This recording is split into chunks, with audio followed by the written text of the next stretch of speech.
நீங்க எந்த வசதியை அனுபவிக்கிறப்பெல்லாம் உங்களுக்கு ஐயோ அண்ணங்கிட்ட இது இல்லையே அப்படின்னு சின்னதா உறுத்துது? அதை வேற ஞாபகப்படுத்திட்டீங்க. நெஞ்சமெல்லாம் பொண்ணா இருக்கு தம்பி. இன்னைக்கு நான் நினச்சேன்னா டக்குன்னு ஹோட்டலுக்கு போயிடுவேன்.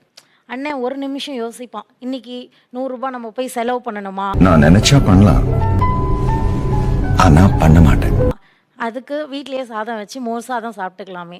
நான் ஒவ்வொரு வாட்டியும் ஹோட்டலுக்கு போகும்போதும் அவனை தான் நினைப்பேன். ஆரம்பத்தில் கொஞ்சம் மன வருத்தமா இருக்கும், போக போக அப்படியே பழகிரும். வந்துட்டு அவன் படிப்புலேருந்து சாக்ரிஃபைஸ் பண்ணினான். நீ வெளியில போ, நான் இங்கேயே படிச்சுக்கிறேன். அவன் கிராமத்திலே தான் படிச்சான். நீயா மணின ஒரே ஒரு நிமிஷம் தங்கச்சி வந்துருவா. ஏற்கனவே 10 நிமிஷம் வண்டி லேட், இதுக்கு மேல நிக்க முடியாதுப்பா. இல்ல நீ எக்ஸ்போஷர் ஆகணும், நீ நல்லா வரணும், நீ நல்லா இருக்கணும், அதுதான் அவன் நினைப்பான். நீ நல்லா இருக்கணும், அவ்வளவுதான். நல்ல ட்ரெஸ் போட்டுட்டு இருக்கிறது, நான் நினைச்ச ட்ரெஸ் வாங்கி என்னால லக்ஸுரியா எல்லாம் போட முடியும். இப்ப நான் நினைக்கிற ட்ரெஸ் எல்லாமே வாங்கி போட்டுக்க முடியும். ஆனா அவங்க அது போடலையேன்ற வருத்தம் நிறையவே இருக்கு. பயப்படக்கூடாது, நான் இருக்கிறேன். அண்ணனுக்கு எப்படி எல்லாம் ட்ரெஸ் பண்ணி பார்க்கணும். ஒரு ராஜா மாதிரி, உங்களை மாதிரி இந்த ட்ரெஸ் போட்டுட்டு இருந்தா ரொம்ப சந்தோஷமா இருக்கும். நான் இப்ப செய்ய போற காரியத்தை பார்த்து நீங்களே ஆடி போயிருவீங்க. நல்லா இருப்படா போடா, உன்னெல்லாம் ஒண்ணும் பண்ண முடியாது. ரொம்ப பெருசா தான் இருக்கும், ஆனா நல்லா இருக்கும்.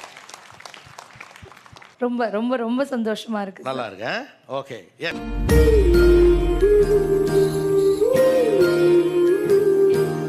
நான் இந்த மாதிரி பிரச்சனைடியான்னு சொல்ல மாட்டான். நான் நல்லா தாண்டி இருக்கேன், ஆனா அவன் பேசுறத வச்சு நான் கண்டுபிடிச்சிருவேன். அவன் அவளை விட அதிகமா அவன் தங்கச்சியை லவ் பண்ணிட்டான்னா அண்ணனை பார்த்து அண்ணே நான் நல்லா இருக்கேன், நீ நல்லா இருக்கியான்னு கேட்கணும்னு தோணும். நான் கார்ல போயிட்டு இருப்பேன், அவன் நடந்து போவான். நம்ம வாழ்க்கை எதை நோக்கி பயணமா போய்கிட்டு இருக்குன்னே தெரியலையே. வச்சிருக்கான், ஆனா பெட்ரோல் செலவாயிடுமே, நம்ம இதுக்கு நடந்து போய்க்கலாம். அவ்வளவுக்கு கிரைண்டரா கிரைண்ட். நம்ம இப்பதான் கொஞ்சம் டெவலப் ஆகி வந்துகிட்டு இருக்கோம். ஸோ அவங்கள நல்லபடியாக செட்டில் பண்ணிட்டோம், நம்ம டெவலப் ஆயிடுவோங்கிற ஒரு நம்பிக்கை.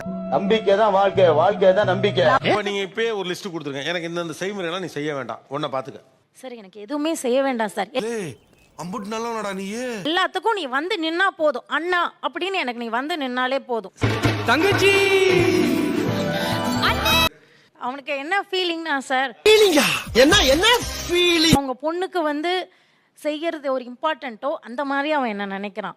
அப்படி பஞ்சாயத்து நினைக்கிறேன், அதை சொல்லு முதல்ல. இந்த தங்கச்சிங்களை என்னால புரிஞ்சுக்கவே முடியல. இல்ல புரியல.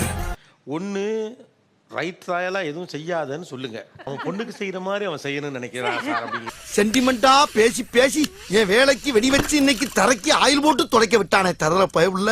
அடுத்து என்ன ஃபங்க்ஷன் வருது உங்களுக்கு? பாப்பா ஏஜ் அட்டன் செகண்ட்ஸ் அதுதான். இதுல என்னெல்லாம் செய்ய வேண்டாம் உங்க அண்ணன்? என்னங்க சைட்டா இறக்குறீங்க? அல்லது இவ்வளவு செய் போதும் இப்பயே சொல்லிருங்க. சரி எனக்கு எதுவுமே செய்ய வேண்டாம். இப்படி சொன்னாலே என்னம்மா நீங்க இப்படி பண்றீங்களாமா? இப்போ உங்க தங்கச்சி பொண்ணு ஏஜ் அட்டன் பண்றப்ப நீங்க என்னெல்லாம் செய்யற ஐடியால இருக்கீங்க? ஒரு 10 பவுன் நகை போடணும். அது கம்மினே. அட பாவி. இப்போ நீங்க யோசிங்களேன், ஒரு 2 பவுன் செய்யலாம், நியாயம் இருக்கு. அடுத்தது காலேஜ் போறப்ப செய்யலாம். நான் ஏற்கனவே வந்து போயிருக்கேன்டா. அட என்ன நீங்க? ஒரு கல்யாணத்துக்கு செய்யலாம், அந்த பிள்ளைக்கு ஒரு புள்ள பிறக்கும் அதுக்கு செய்யலாம். சொல்லி சொல்லி அவனை உஸ்பேத்தி விடு. நீங்க 10 பவுனுங்கிறது ஒரு கல்யாண செலவுங்க. 50,000 ரூபாய் ஒரு பவுன், 5 லட்சம் ரூபாய். நீங்க சொல்றது கணக்கு. என்னுடைய ஃபேமிலியை பொறுத்த வரைக்கும் 20 crores இந்த பையனுக்கு டிப்ஸ் கொடுக்குற மாதிரி. 21 தட்டு எனக்கு தெரிஞ்சு இப்போதைக்கு 7 லட்சம் ரூபாய்க்கு வச்சிருக்கீங்க. 7 லட்சம் ரூபாய் பட்ஜெட்டுமா, இது தேவையா? தப்பு இல்ல ராஜா, தப்பே இல்ல. பிரதீப் புடவையோட வந்தா போதும், நகை வேண்டாம் எனக்கு. அட்லீஸ்ட் ஒரு 2-3 பவுனாவது போடணும்ல நம்ம. அடம் பிடிக்கிறிய நீ. ஏங்க 10 பவுன்லாம் மார்க்கெட்ல இல்ல.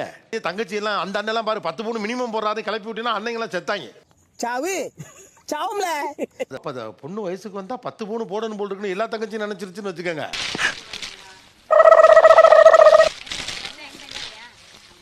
மறுபடியும் சொல்ல, வீடு இல்லாத நிறைய பேர் கல்யாணம் பண்ணிருக்காங்க. சொந்த வீடு இருக்க மட்டும் தான் கல்யாணம் பண்ணிட்டு இருக்கான். எப்படி நீ கலங்கஸ்தப்பா? இப்ப என்ன சொல்றீங்கன்னா அவர் யோசிக்கலங்கிறீங்க, அவரை யோசிக்க விடல. அட பாவி. உங்களுக்குன்னு ஒரு யோசிச்சாங்களா உங்க அம்மா அப்பா? இவ்வளவு யோசிச்ச உங்க அம்மா அப்பா உங்க அண்ணனை பத்தி ஒன்னு யோசிச்சிருக்கணும்ல. கேட்டு இல்ல, நறுக்குன்னு ஒரு கேள்வியை கேட்டுப்புட்டு இல்ல. இதுக்கு சொல்யூஷன் கொடுக்க வேண்டியது யாரு? நான் தான் சார். உன் தியாகத்துல தீய வைக்க சும்மா இரு. சரி விடு, தெரிஞ்சு போச்சுல ஐயா சாமி, விடு. யோசிக்கும் சார், நீயா நானால வந்தவங்களுக்கு வந்து கல்யாணமும் ஆகிருக்கல, அந்த மாதிரி ஒரு நல்ல பொண்ணு.